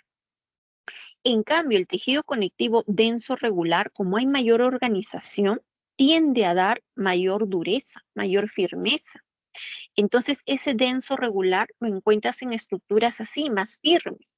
Por ejemplo, a nivel de los ligamentos, a nivel de los tendones, existe tejido conectivo denso regular, ¿no? Y se explica justamente que ese ligamento, ese tendón tenga más firmeza. Otro tipo, y el tercer tipo que te están colocando aquí, es el elástico, ¿no? Entonces, ¿qué abunda en el elástico? El nombre ya te está diciendo, habrá mayor cantidad de fibras elásticas, ¿ya? Por eso se llama elástico. ¿Y dónde suele estar presente? En estructuras que necesitan ser firmes, pero al mismo tiempo necesitan movimiento, flexibilidad. Una de ellas, muy característica, son las arterias. Las arterias necesitan transportar gran cantidad de sangre, ¿no? Transportan gran cantidad de sangre. Entonces necesitan, digamos, firmeza, no que sean duras, ¿no? Pero sí firmes, ¿ya? Para transportar esa gran cantidad de sangre. Y al mismo tiempo esas arterias necesitan también ser flexibles, porque a medida que pasa pues la sangre van a moverse, ¿no? Necesitan flexibilidad. Entonces, ese tejido conectivo elástico es abundante en la parte media, ¿ya? De este grupo de vasos, ¿no? De las arterias. Y está. Entonces, ahí tienes los tres tipos del tejido conectivo propiamente dicho. El laxo, el denso y el elástico. Luego tenemos otro grupo. Entonces yo te decía al inicio, ¿no? El tejido conectivo lo puedes dividir en tres grandes grupos. Tejido conectivo embrionario, tejido conectivo propiamente dicho, y este es el gran grupo, el tejido conectivo especializado. Dentro del especializado vamos a encontrar varios subtipos. Para empezar, el tejido adiposo. Entonces mira que de ahora en adelante te quede en la cabeza, ¿no? O sea que el tejido adiposo es un tipo de tejido conectivo, así es un tipo de tejido conectivo. ¿Y en qué se habrá especializado el tejido adiposo? Pues en almacenar lípidos, ¿no? Triglicéridos, lípidos en general. Pero existen dos tipos, a su vez, de tejido adiposo, y eso depende de cómo almacenan esas gotas de grasa, ¿no? Por ejemplo, si las células almacenan una gota grande de grasa, entonces van a formar esas células en lo que se conoce como tejido adiposo uni, de uno solo, unilocular, o también llamado tejido adiposo blanco. En cambio, si las células, digamos, almacenan varias gotitas pequeñas de grasa, como observas en la imagen, vamos a poner aquí el puntero láser para anotarlo, aquí. Si digamos aquí la célula, mira, está almacenando varias gotitas pequeñas de grasa, entonces esas células van a formar lo que se llama tejido adiposo pardo, o también llamado multilocular, ¿no? O también, como dice acá, marrón, también se le llama. La gran diferencia es dónde se encuentran. En el caso del adiposo blanco, suele estar rodeando las vísceras, muy propio de nosotros, de los adultos. En cambio, el tejido adiposo multilocular más bien es típico de los recién nacidos, como estás observando en la imagen. Entonces, no te olvides que el tejido adiposo es un tipo de tejido especializado, ¿no? De tejido conectivo especializado. Otro tipo de conectivo especializado es el cartilaginoso. Si nosotros hacemos un corte al cartílago, vamos a identificar estas regiones. La primera, digamos, la que rodea, se le llama pericondrio, ¿ya? Ese pericondrio tiene presencia de vasos. Entonces, como tiene presencia de vasos, vamos a decir que el pericondrio sirve para nutrir al tejido cartilaginoso. Si ya nos vamos más hacia la parte inferior, vamos a encontrar sus dos grandes tipos de células. En el tejido cartilaginoso se distinguen dos células importantes. Los condroblastos, que vamos a decir son las células jóvenes, y los condrocitos, que más bien son células adultas. Si tú me preguntas, profesora, ¿cuál es la función de un condroblasto? Es una célula joven que forma propiamente la matriz orgánica, ¿no? Forma la matriz orgánica. En cambio, el condrocito, más que formar matriz orgánica, forma la estructura en sí. O sea, la función de un condrocito es una función estructural. Él es el que propiamente forma el cartílago. Y te dice que ese condrocito está contenido en lagunas, ¿no? Entonces, mira, aquí señala, ¿no? Tú tienes un puntito ahí adentro, ahí, si lo miras, un puntito. Ese es el condrocito. Y ese condrocito está dentro, ¿no? De una cavidad. Esa es la laguna, ¿ya? Ya también llamada condrocele, condroblasto. eh, condroplasto, perdón, ¿no? Entonces, laguna o condrocele, mejor. Ya, entonces, todo esto es el tejido cartilaginoso. Ahora, existen tres tipos de tejido cartilaginoso: el hialino, el elástico y el fibroso. En el caso del tejido cartílago hialino, eh, creo que esto te suena más cuando hablamos del esqueleto fetal, ¿no? Y es que específicamente está ahí, ¿no? A nivel del esqueleto fetal. Pero vamos a, antes de decir en dónde está cada uno, vamos a distinguir uno y otro, ¿no? Vamos a empezar con los nombres para que te des cuenta, ¿no? Si hablas de un cartílago elástico, yo te pregunto de todo lo que estamos viendo, ¿qué tipo de fibras crees que habrá, no? ¿Qué tipo de fibras tú crees que abundará? ¿Fibras de colágeno, fibras reticulares o fibras elásticas? Y seguramente me dirás, pues fibras elásticas, ¿no? Exactamente. Por eso se le dice cartílago elástico, porque abundan fibras elásticas. En cambio, el cartílago fibroso más bien va a tener gran cantidad de fibras de colágeno. Por eso tiende a ser más firme, más duro, ¿ya? ¿Y qué pasa con el hialino? En el hialino, digamos, de manera proporcional, vas a encontrar tanto fibras elásticas como fibras de colágeno, ¿no? De manera proporcional, ¿ya?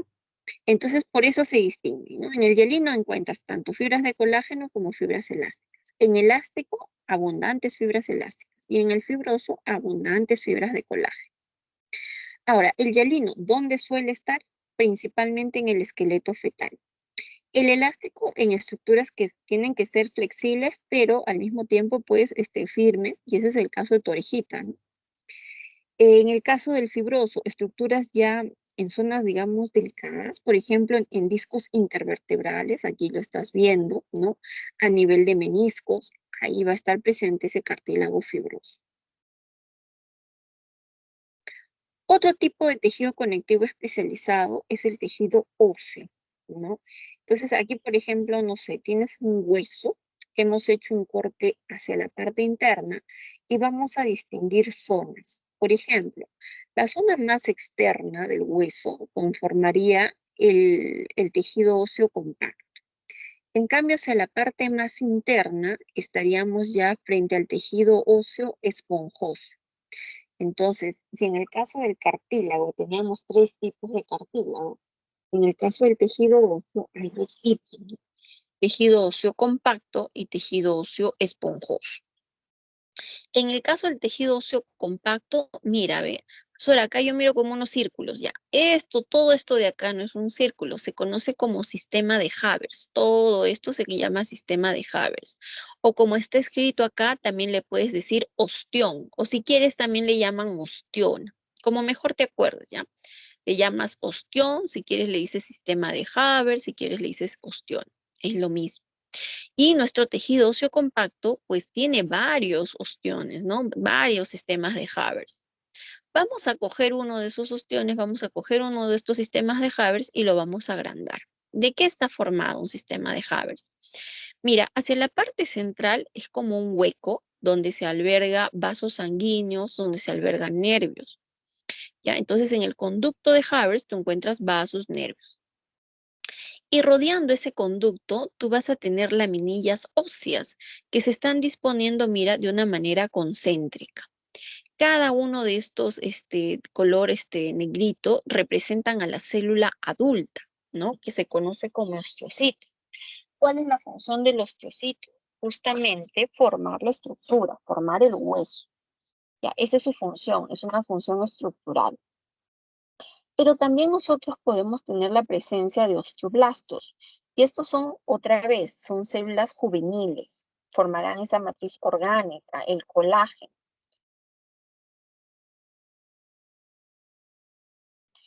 Y además, en este caso, hay un tercer tipo de célula, que es el osteoclasto. Y se nota, ¿no? La diferencia es muy notoria. Mira, en el caso del osteocito y el osteoblasto, existe un solo núcleo. Pero en el caso del osteoclasto, tú tienes la presencia de varios núcleos. Es una célula multinuclear. En el caso del osteocito, es una célula cuya función es estructural, formar hueso. En el caso del osteoblasto, bueno, formar matriz orgánica. En el caso del osteoclasto, cumple la resorción ósea, no reabsorción, sino resorción ósea. ¿Qué es la resorción ósea? Es romper hueso, en términos prácticos, ¿no? Entonces, a veces, para formar algo bueno y mejor, se necesita romper lo que ya está viejo, desgastado y no sirve. Entonces, los osteoclastos van a hacer eso, van a romper hueso, ¿ya? Entonces, esa es la función de estos tres tipos de célula que se encuentran en el tejido óseo. También podemos distinguir que entre uno y otro sistema de Haber, mira, ve, acá hay un sistema de Haber y acá hay otro sistema de Haber, ¿no? Ese conducto, ¿no? Entre ambos conductos de Haber hay comunicación, ¿ves? Acá hay como un conducto comunicante, que es el conducto de Boltzmann, ¿no? ¿Qué es su función? Comunicar entre a uno y otro sistema de Haber. Bueno, eso es en el caso del tejido óseo compacto. Ahora, si vamos a la parte interna, el tejido óseo esponjoso, ¿ya? ¿Cómo lo notas? Profesora, yo noto como si fueran así unas cuevas, ¿no? Ya, cada una de esas cuevas que tú puedas notar se les dice trabéculas. ¿Ya? Y la diferencia es que mientras en el tejido óseo compacto las laminillas óseas se disponen concéntricamente, en el tejido óseo esponjoso las laminillas óseas se disponen paralelamente y forman esas trabéculas. Y eso es importante, sí, porque dentro de ellas está lo que se conoce como la médula ósea roja.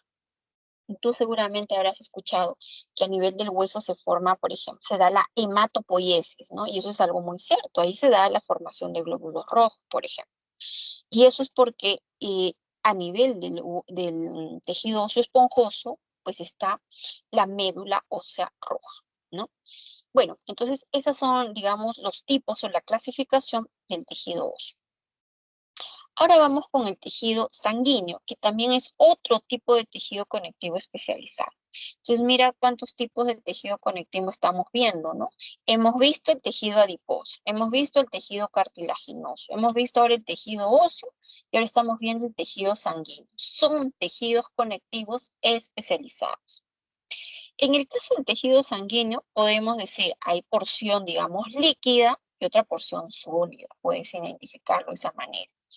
La porción líquida lo forma lo que se conoce como plasma, ¿no? Entonces ahí, por ejemplo, habrá presencia de iones, de fármacos, si es que has consumido, hormonas, enzimas, bueno, una gran cantidad de líquido y ciertos solutos.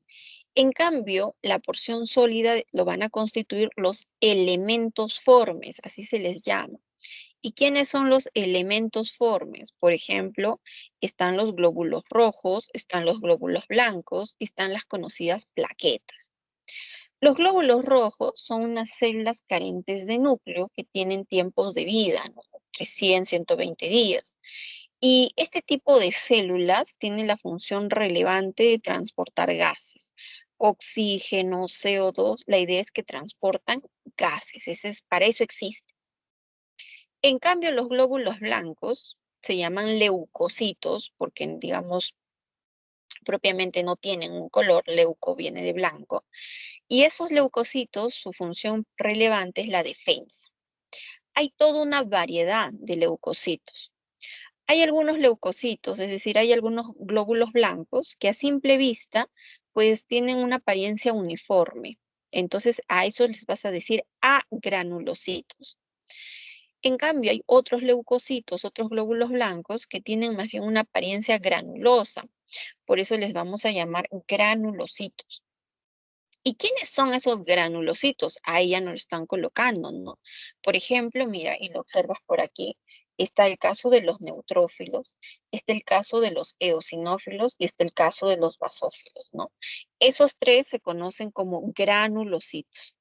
En cambio, aquellos que tienen la apariencia uniforme, no tienen presencia de granos, pues agranulocitos, y ahí está pues los monocitos, los linfocitos B, los linfocitos T. En general, en conjunto, ¿qué hacen? Se van a defendernos frente a agentes patógenos. ¿Y cómo se distingue? Porque la forma de defensa va a variar, ¿no?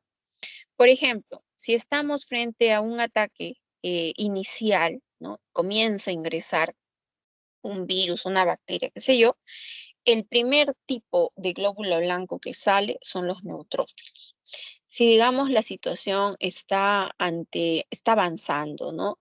Entonces de repente los basófilos comienzan a secretar histamina, por ejemplo, ¿no? Que va a generar un proceso inflamatorio. Em, y los eosinófilos, ¿no? Cuando ingresa un agente patógeno, ese agente patógeno se ve rodeado por los anticuerpos, que son proteínas también de defensa, y eso lo identifica el eosinófilo, ese complejo antígeno-anticuerpo. Y entonces va a haber, digamos, un ataque, ¿no? Entonces el eosinófilo ataca a él. Pero también el eosinófilo puede participar, también puede participar en un proceso de alergia, ¿no? Tanto el eosinófilo como el basófilo pueden participar en una alergia, pero propiamente, más que nada el basófilo ante un proceso inflamatorio y el eosinófilo ante un proceso de alergia. En el caso de los glóbulos blancos, que son agranulocitos, ¿ya? Vamos a tener a los monocitos. Esos monocitos se van a transformar dependiendo de la cantidad de agentes patógenos que ingresen. Y eso no se preocupen porque igual lo van a ver con más detalle cuando se llegue a la clase de sistema inmune, ¿ya? Pero les voy adelantando, ¿no? Estos monocitos, cuando se transforman, fagocitan, ¿ya? Fagocitan, digamos de una forma más abrupta. En el caso de los linfocitos B, tienen la función relevante de formar anticuerpos, ¿no? Los famosos linfocitos B. Pero también vamos a tener linfocitos T, por ejemplo, los T8, los famosos citotóxicos, o los T4, que son los helpers, ¿no? Los que van a, digamos, amplificar la respuesta inmunitaria.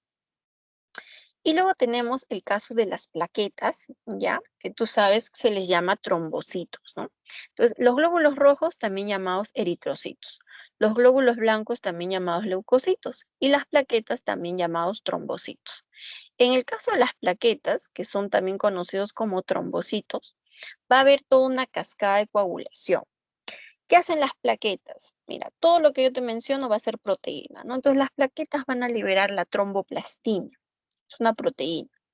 Esa tromboplastina va a inducir que la protrombina se transforme en trombina. Y luego la presencia de la trombina hace que el fibrinógeno se transforme en fibrina. Y finalmente es la fibrina la que atrapa glóbulos rojos y eso es lo que se conoce como coágulo. En resumen, ¿qué hacen las plaquetas? Forman coágulo, ¿no?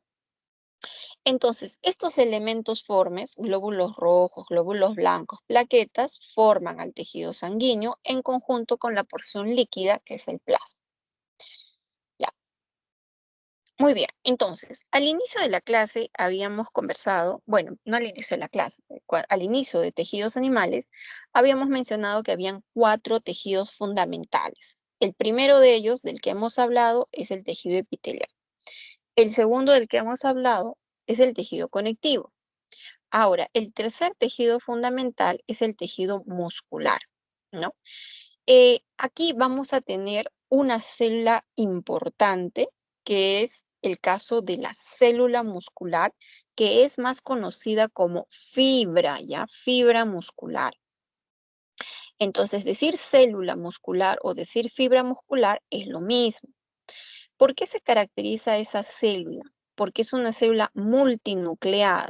¿Ves que tiene varios núcleos y lo estás observando por acá, ¿no? Mira, acá ves 2, ¿no? Pero en realidad en toda la periferia puedes encontrar varios núcleos. En la parte interna de esta célula, ya, mira, su membrana toma el nombre de sarcolema.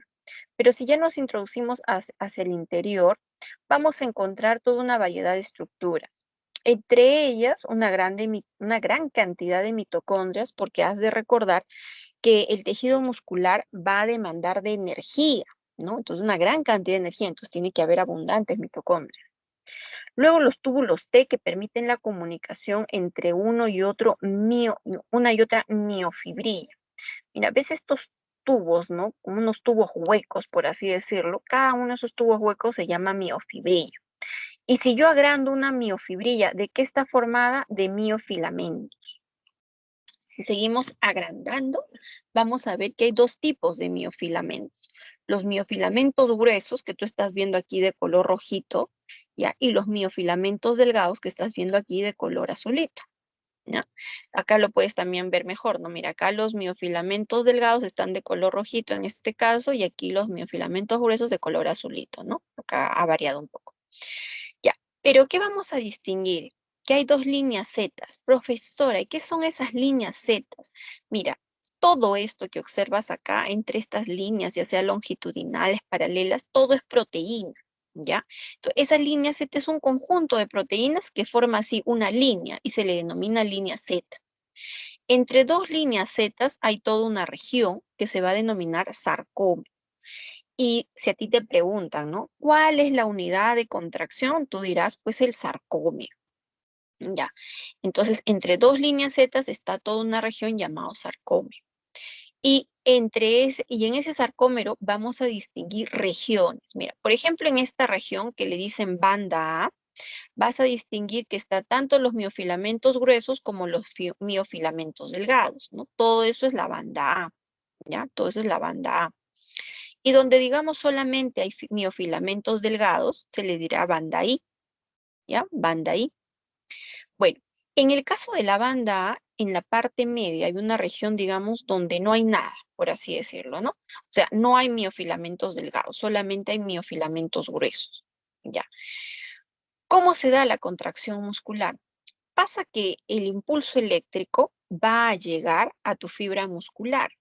Y entonces el retículo sarcoplasmático, que es el retículo endoplasmático liso, va a liberar calcio. Ese calcio va a entrar en contacto con estos filamentos delgados. Y estos filamentos delgados se van a comenzar a desplazar hacia la parte media, ¿ya? Haciendo que esta banda donde no estaban esos filamentos delgados, pues desaparezca. Esta banda, mira, esta región donde no había filamentos delgados se le conoce como banda H, ¿ya? Banda H. Entonces, cuando estos filamentos delgados tienden a dirigirse al centro, esa banda H desaparece. Una pregunta que se suele a veces hacer en el examen, te dicen, ¿no? Durante la contracción muscular, ¿qué banda desaparece? Bueno, la banda H. ¿Ya? La banda H, ¿qué es? Es una región donde solamente hay filamentos gruesos, pero cuando llega el impulso eléctrico, los filamentos delgados avanzan hacia el centro y desaparece esa banda H.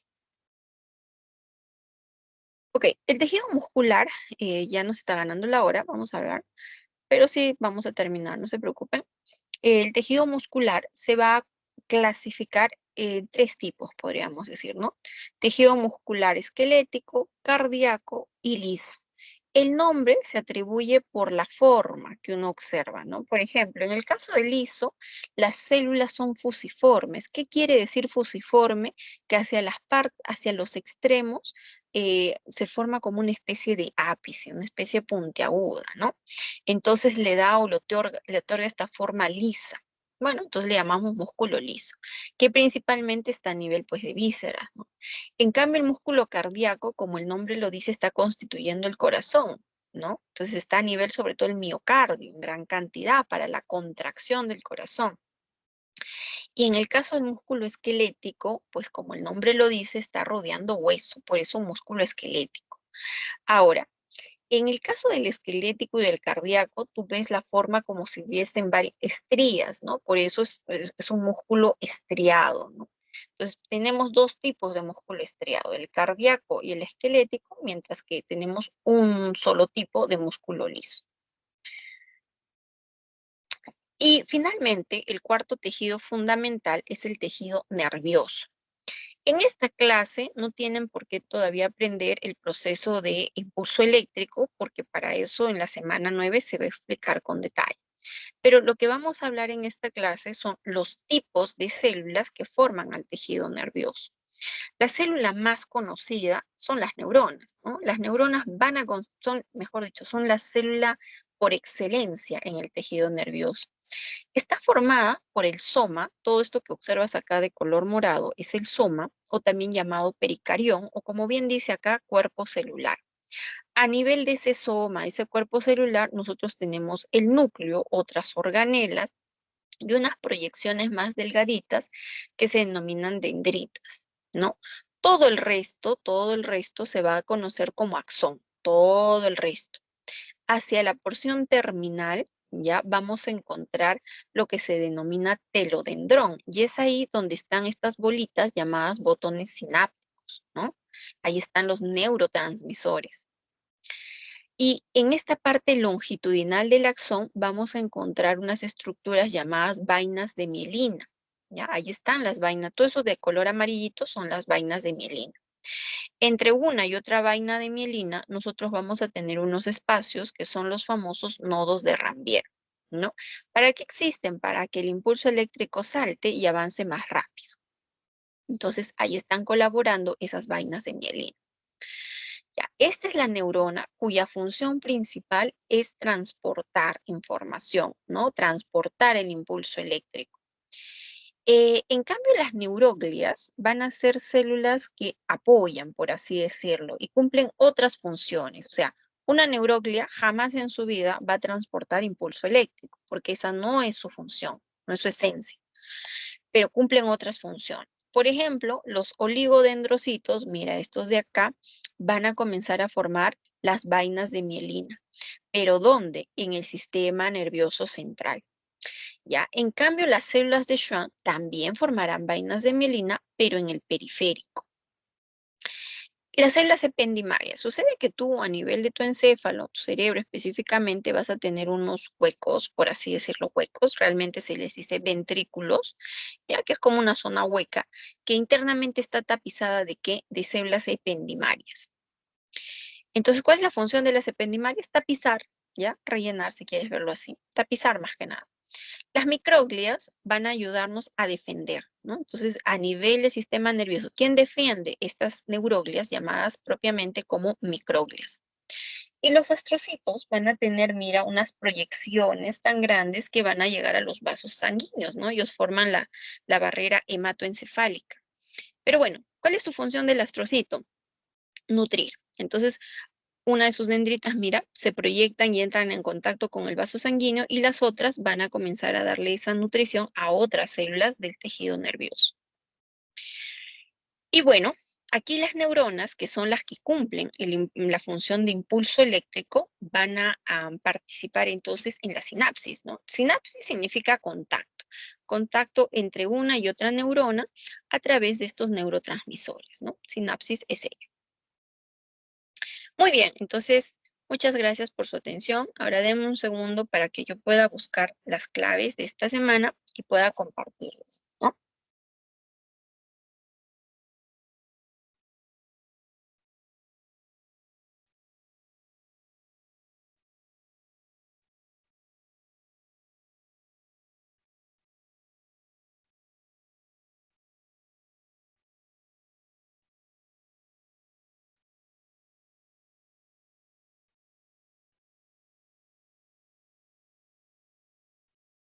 Ya, entonces, a ver, en la pregunta número 1 van a colocar la D de dado, ¿ya? D de dado.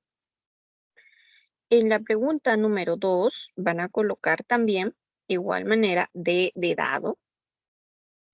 En la pregunta número 3, la respuesta es la B de bueno, ¿verdad? B de bueno. En la pregunta número 4 es la A de avión, A de avión. La 5 es la D de dado, D de dado. La número 6 es la E de enano, E de enano. La número 7 es la D de dado, D de dado. 8, A de avión, A de avión. 9 es E de enano, E de enano.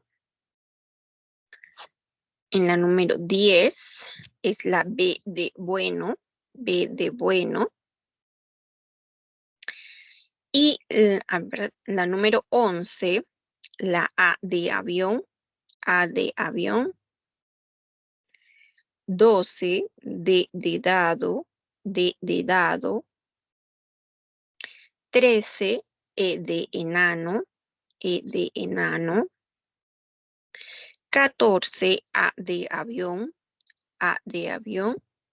Y la 15, la C de casa. Muy bien, entonces hasta allí habríamos llegado. Descarto. Y entonces, muchas gracias por su atención. Que tengan una buena tarde. Hasta luego.